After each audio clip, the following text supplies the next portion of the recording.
bigla siya naging uneasy. Parang merong hindi sinasabi sa atin sa Leo.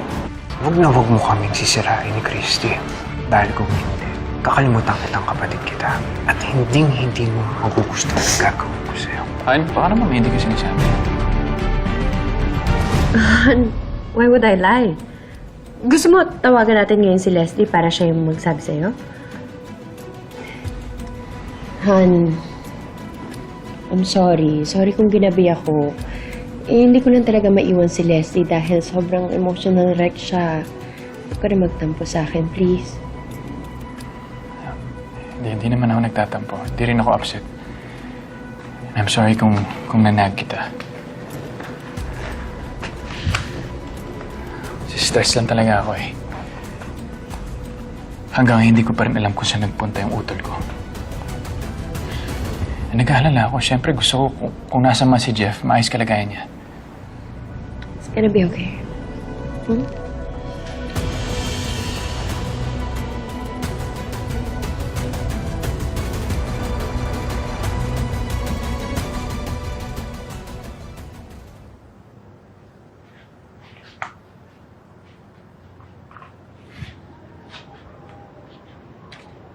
Kausa.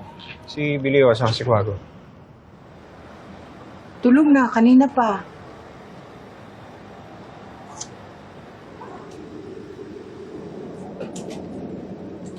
Akala ko ba magkasundo na kayo ni Christy? Bakit mukhang may problema ka?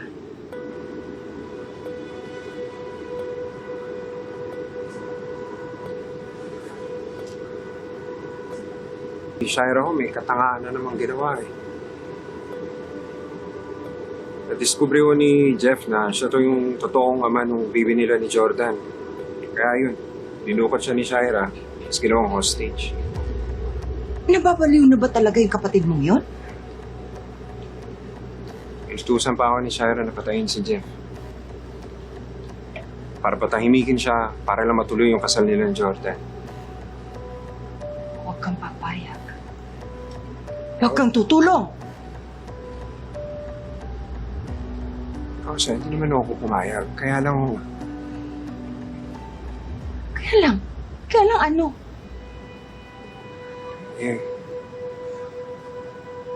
kahit ho na hindi ko sinunod yung sinabi sa akin ni Shaira, nakukonsensya pa rin ho ako dahil hindi ko tinulungan si Jeff.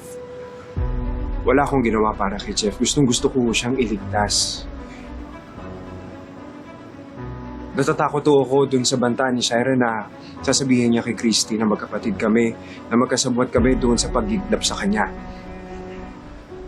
Kausa, kilala niyo naman ako eh. Ayokong tumunganga. Lalo na kapag may tao na nasa panganib.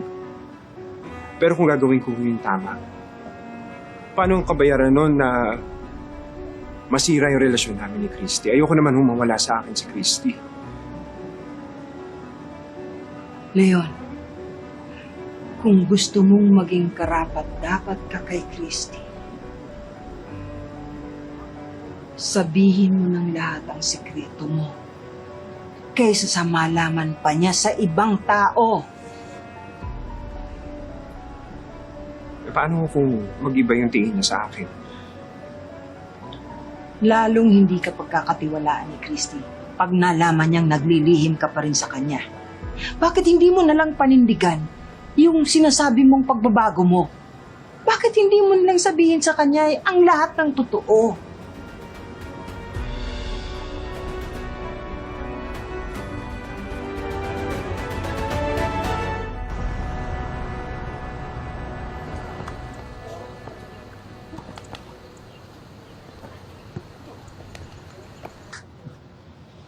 Wala ko kuha.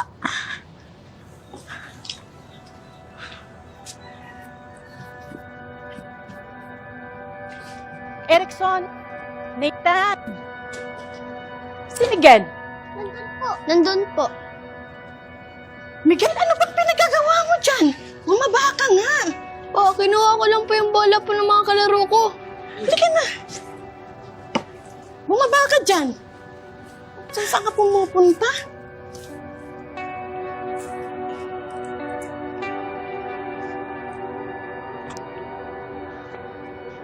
Magsiuwi na kayo! Miguel, halika na. Umuwi na tayo.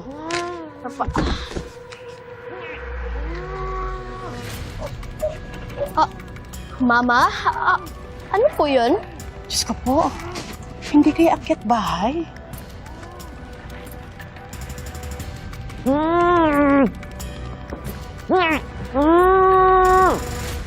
Thank you for taking the time off. Gusto ko talaga ibigay ito kay Mrs. Tan in person kasi siya din yung magiging ninang natin sa kasal. Wala yun. Yung event namin mamaya, seminar lang, kaya na ng mga tao kayo. Sino yun? Miss Mariano? Kapitbahay ito ni Jeff, naging client namin before sa debut ng anak niya. Wait lang, Hana. Hello? Miss Mariano? Hello, Jordan. Pasensya na sa abala. Ba't ko kayo napatawag? Andito kami sa tapat ng bahay ni Jeff. May narinig kasi kaming kumalabog sa taas, sa second floor. Alam kong wala si Jeff dito eh. Wala kasi yung kotse niya sa tapat ng bahay niya. Pwede bang i-double check mo yung bahay ni Jeff? Baka kasi napasukan ng magnanakaw. Sige, salamat, Miss Mariano.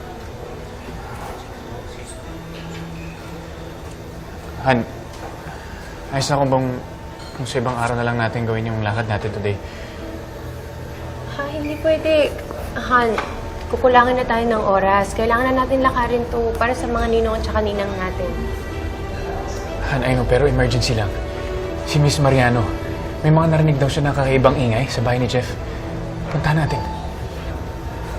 Baka naman meron lang naiwang nakabukas na bintana, merong hangin, tapos may binagsak na gamit. I'm sure it's nothing. Han, please. Gusto ko makasigurado. Gusto mo, tatawag ako na si Leslie. Si Leslie lang papuntahin natin. Huwag na natin siya abalahin. Ang lapit ng bahay ni Jeff, mga 20 minutes nandun na tayo. Come on, Han, let's do this.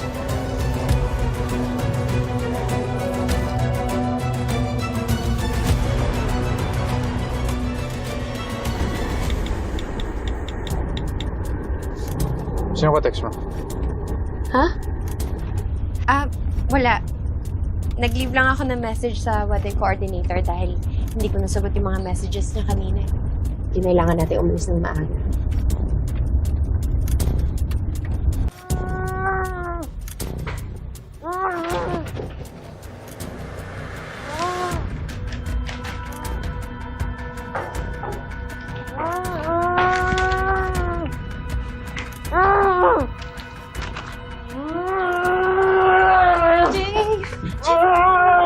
Jeff, huwag ka maingay, please. Jeff, huwag ka maingay. Baka may makarinig sa'yo, please. Jeff, ayoko na saktan mo. Pag hindi ka tumigil, mapipilitan ako. Tama na, please.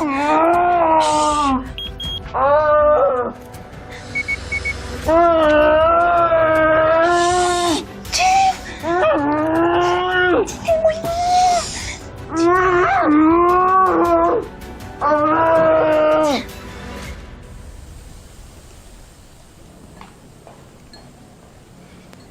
Leon, ito. Buti na lang pala, hindi ako sumama kay Mama at saka Meldy sa palengke. Hindi ko alam na pupunta ka. Oh, naparito ka. Gusto na sana kitang makausap. Sakto, ako rin gusto kitang makausap. May sasabihin sana ako sa'yo. Ano ba? Sige, mauna ka. Kasi nag-uusap kami ni Mama kagabi. Nabanggit niya lang sa akin na siyempre parang ang dami ko pang hindi nalalaman tungkol sa'yo, sa nakaraan mo. Pero sa akin naman, kung akong tatanungin mo, Leon, hindi na yun importante. Kasi alam ko naman na tinalikuran mo na yung dati mong buhay, tsaka nagbabagong tao ka na.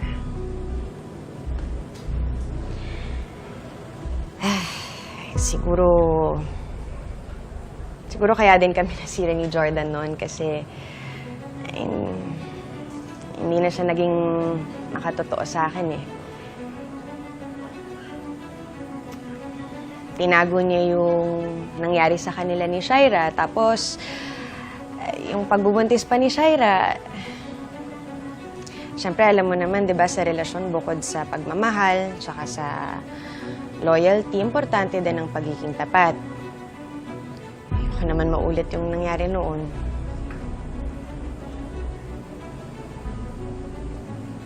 Paano kung ako naman yung may ginawang kasalanan na hindi ko sinabi sa'yo?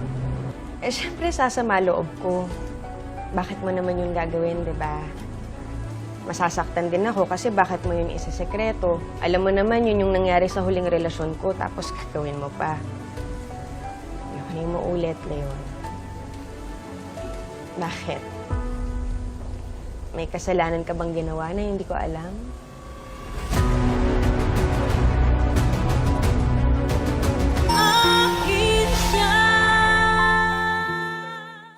May kasalanan ka bang ginawa na hindi ko alam? Hindi, wala. Natanong ko lang naman din sa'yo. Leon, tapatin mo nga ako. May ginawa ka ba na hindi ko alam?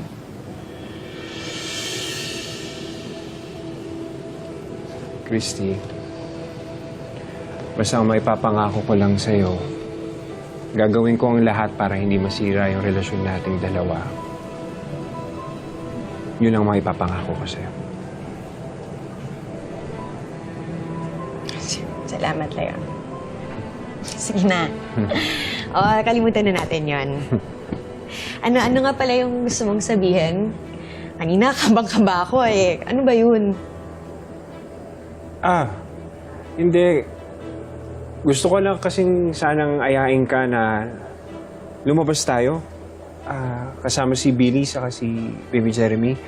Kasi matagal-tagal na yung huling labas natin.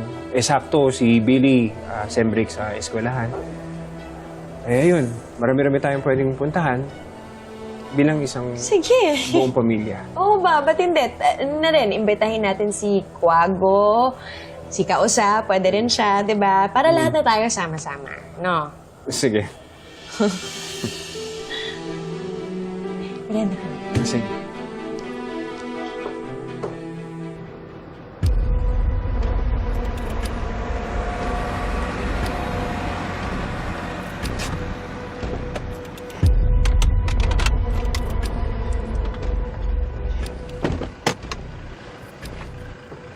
Jordan!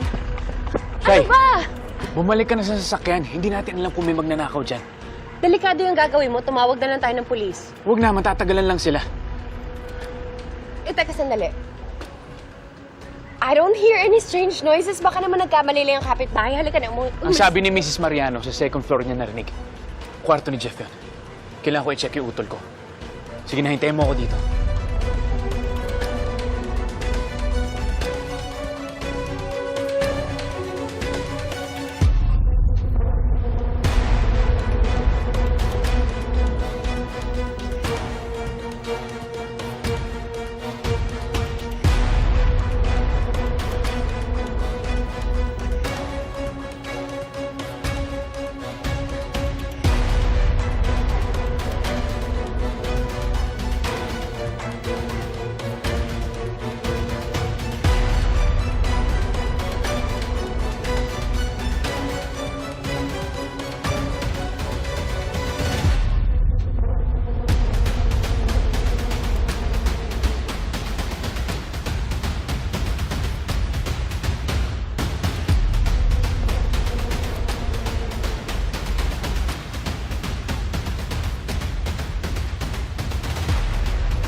Ginagawa mo dito?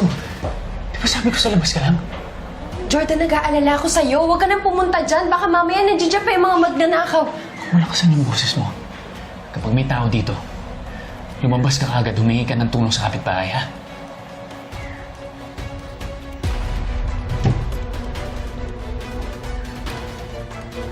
Bukas yung pinto. The last time na nandito, isarado yan. May pumasok sa loob.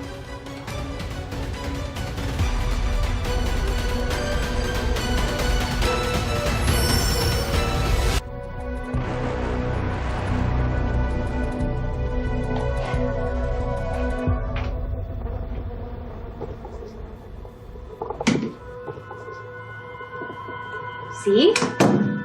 I told you, nagkamali lang yung mga kapitbahay. Mukhang wala naman ng tao dito eh. Tsaka wala din namang sign na merong breaking and entering. Ano yung sinabi ni Miss Mariano na ingay na narinig niya? Baka guni-guni niya lang yun. That still doesn't explain kung bakit nakabukas yung pinto. Hindi ako pwede magkamali, Shaira. Huli ako nandito, nakalak yan eh. Han, luma na tong bahay na to. Baka naman nag-jam lang yung pinto, kaya akala mo nakalak. Halika na.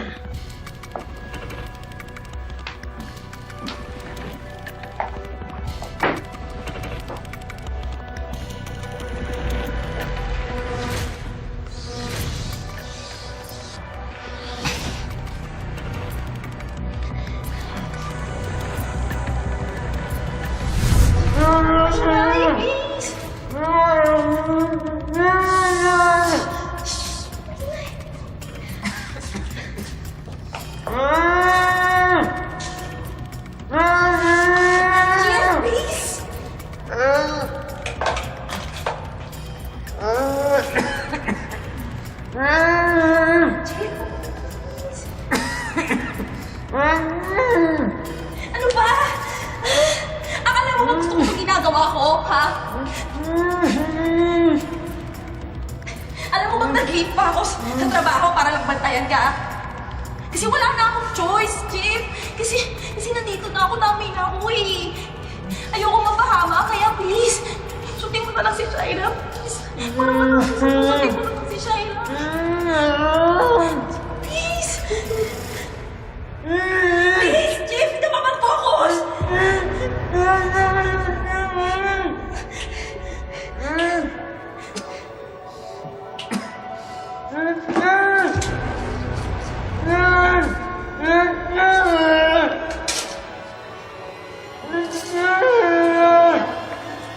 Please, pasa yung sobya ko.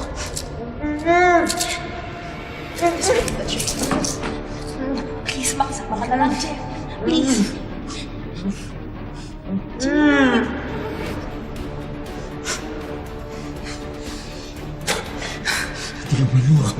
Ano ginagawa mo sa akin, ha? Ano ba ginagawa mo sa akin? Ha? Ano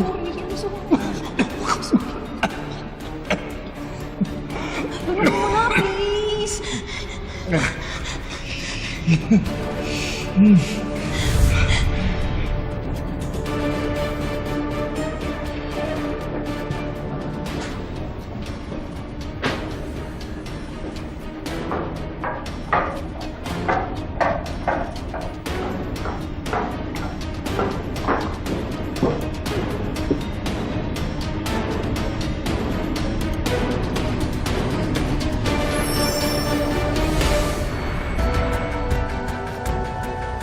Han? Halika nga muna dito. Be careful, may hawak ka pang baril.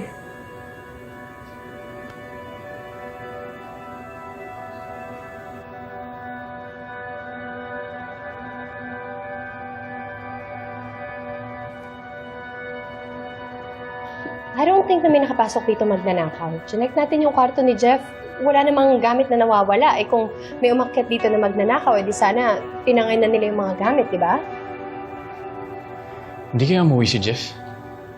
Baka siya nag-unlock ng pinto niya. Baka siya yung narinig nila. Siguro baka umuwi siya tapos kumuha siya ng konting gamit or something, pero wala pa rin naman dyan yung kotse niya, di ba? Hindi pa rin siya pumapasok sa trabaho. Hindi pa rin siya nagte-text sa'yo. Han, isa na yung ibig sabihin nito. Ayaw pa rin magpakita sa'yo ni Jeff. Gusto ko lang naman makasigurado kung safe yung kapatid ko. Yes, I understand that, Han. But Han, the more you keep hounding on Jeff, the more you're pushing him away. Ibigay na lang natin sa kanya yung space na hinihingi niya. When he comes to his senses, magpaparamdam din yun. Please, Han. Maybe Jeff needs his time to heal on his own. Hayaan na natin siya. Mag-focus na lang tayo sa wedding preparations natin, okay?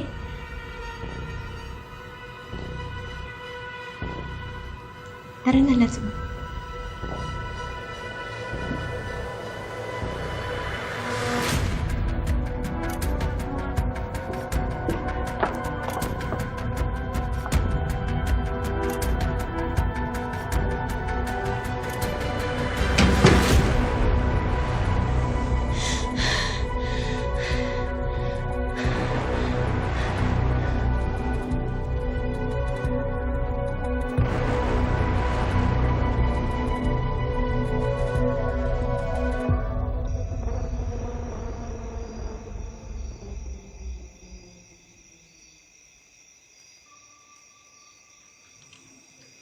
Leon, Kausa. magkape ka muna. Ay, Inumin mo habang mainit pa. sige. Salamat to. Leon, Hmm. kamusta yung lakad mo? Nasabi mo na ba kay Christy yung sikreto mo?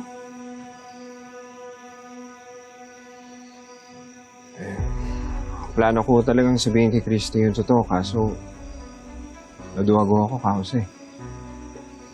Bakit ka maduduwag? Sana itinuloy mo na. Akala ko ba desidido kang sabihin sa kanya ang lahat? Nagkausap po kasi kami ni Christy. At nasabi niya ho sa akin na importante sa kanya yung tiwala. Paano ko masasabi sa kanya kung simula pa lang nagsisinungaling na ako sa kanya? Na may ugnayan kami ni Shaira, na si Shaira nag-utos sa akin na kidnapin siya at sirain yung pamilya nila ni Jordan. Pag nalaman niya yun, sigurado akong magagalit siya at baka mahiwalayan pa ako. Lalong lumalaki ang kasalanan mo kay Christy hanggat hindi mo sinasabi sa kanya ang lahat. Kausa, naiintindihan ko naman yun. Pero hindi ko kayang isugal yung relasyon namin ni Christy. Kaya gagawin ko ang lahat para hindi niya malaman yung sikreto ko. Tay, anong sikreto po yun?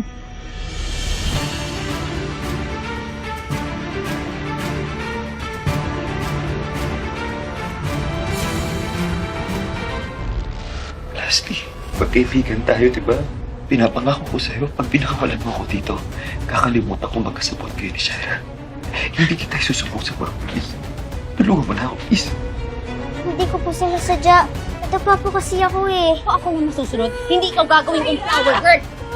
Bigay sa'yo ng karapatan na saktan at sigaw-sigawan yung anak ko? Galit ka kay Tony. Sa akin mo ilabas. Nakakalimutan yata. Ha?